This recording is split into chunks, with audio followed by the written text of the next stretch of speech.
20 പേരുള്ള ദൈവമക്കൾ പ്രാർത്ഥിച്ച് ആദരണീയനായ കൃഷ്ണൻകുട്ടിച്ചാൻ എന്നെ കണ്ടൻപേരൂർ ഈ പുതിയ വീട്ടിലേക്ക്, ഈ വീടിൻ്റെ ഉടമസ്ഥൻ്റെ പേരും മാത്തുക്കുട്ടി എന്നാണ്.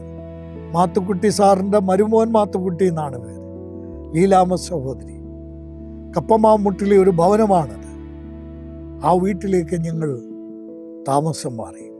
അവിടെ ഞാൻ താമസമാകുമ്പോൾ ആ കാര്യം ഞാൻ പിന്നാലെ പറയാം.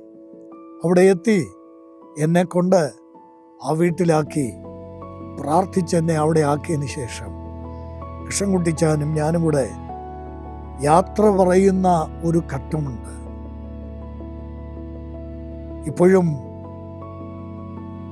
അധീരനായ മനുഷ്യൻ, ഏത് വലിയ പ്രശ്നങ്ങളുടെയും സങ്കടങ്ങളുടെയും മുമ്പിൽ കരയാത്ത മനുഷ്യൻ, കണ്ണു നിറയാത്ത മനുഷ്യൻ എൻ്റെ മുമ്പിൽ നിന്ന് നിറകണ്ണുകളോടെ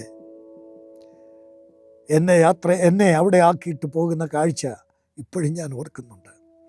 അത് കഴിഞ്ഞ് ഞാൻ ആ വീട്ടിൽ ചെന്നപ്പോൾ കൃഷ്ണൻകുട്ടിച്ചാൻ ആ കിടക്കയിൽ ഇങ്ങനെ കിടക്കുകയാണ്.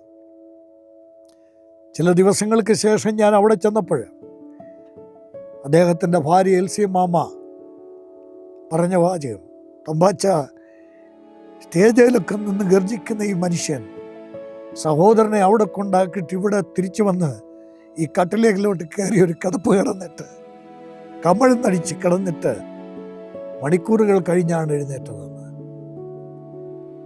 ആ ഹൃദയം ഒരു പിതാവിൻ്റെ, ഒരാത്മീയൻ്റെ, ഒരു ദൈവദാസൻ്റെ ആ ഹൃദയം എത്ര വിശാലമാണ്. ആ മനുഷ്യനെയൊക്കെയാണ് നമ്മൾ ആദരിക്കേണ്ടത്. അദ്ദേഹമൊക്കെയാണ് യുഗപുരുഷന്മാർ.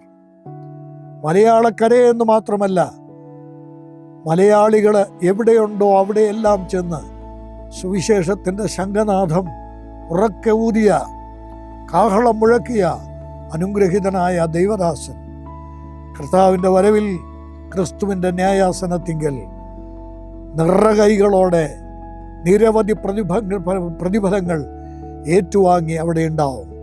നമ്മൾ അത് കാണും. ദൈവത്തിന് സ്തോത്രം.